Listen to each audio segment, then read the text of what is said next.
గురించి అందరూ మాట్లాడుతున్నారు. అందరూ మాట్లాడిన మాటలు మళ్ళీ ఎవరి దగ్గరికి వెళ్ళి తెలుసా? యోసేపు దగ్గరికి వెళ్తాయి. అప్పుడు యోసేపు ప్రాణం ఏమవ్వాలి? ఇసుకుపోయి ఎందుకు వచ్చింది జీవితం? దేవుడు నేను నమ్మానంటే ఇన్ని కష్టాలు ఉన్నాయి, ఇన్ని బాధలు ఉన్నాయని అనుకోలేదు. మరి ఎందుకని దేవుడు యోసేపు విషయంలో, యోసేపు కష్టాల్లో ఉన్నప్పుడు, యోసేపు బాధల్లో ఉన్నప్పుడు, యోసేపు సరసాలు ఉన్నప్పుడు దేవుడు ఎందుకు బయటపరచలేదు? ఎందుకని యోసేపు ఆ శ్రమలో, నిందలో, అవమానంలో, ఆ జైల్లో ఉన్నప్పుడు యోసేపు ఎందుకు మౌనంగా ఉన్నాడంటే బైబిల్ సెలవిస్తుంది, యోసేపుకు శ్రమల ద్వారా కొన్ని పాఠాలు నేర్పుతున్నాడు దేవుడు. దేవునికి స్తోత్రం. ఈ రోజున కూడా నీ శ్రమల ద్వారా దేవుడు కొన్ని పాఠాలు నేర్పుతున్నాడు. నీ ఇబ్బందుల ద్వారా మనుషులు ఎలా ఉంటారో తెలుసుకుంటామని నేర్పుతున్నాడు.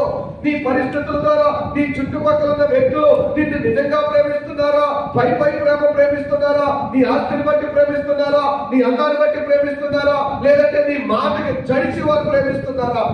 ఆయన నిన్ను ఎందుకు మౌనంగా ఉన్నాడంటే నీ దగ్గర, నీ చుట్టూ ఉన్న జనం ఎలాంటి వాళ్ళు నీకు వాళ్ళ గురించి తెలవాలి, ఆ వ్యక్తుల గురించి తెలవాలి, ఆ మనుషుల గురించి తెలవాలి, వాళ్ళ మనస్తత్వాల గురించి తెలవాలి, వాళ్ళ ఆలోచన ఎలా ఉందో తెలవాలి. అందుకు ఈ శ్రమలో దేవుడు ఏం చేస్తాడంటే మౌనంగానే ఉంటాడు. మౌనం ఎందుకు దేవుడు మౌనంగా ఉంటున్నాడంటే మనకి ఆ శ్రమల ద్వారా కొన్ని పాఠాలు, కొన్ని గుణపాఠాలు మనం నేర్పుతాడు జీవితంలో. ఆ శ్రమల ద్వారా మన ఉన్నతమైన స్థానంలోనికి దేవుడు తీసుకెళ్తాడు.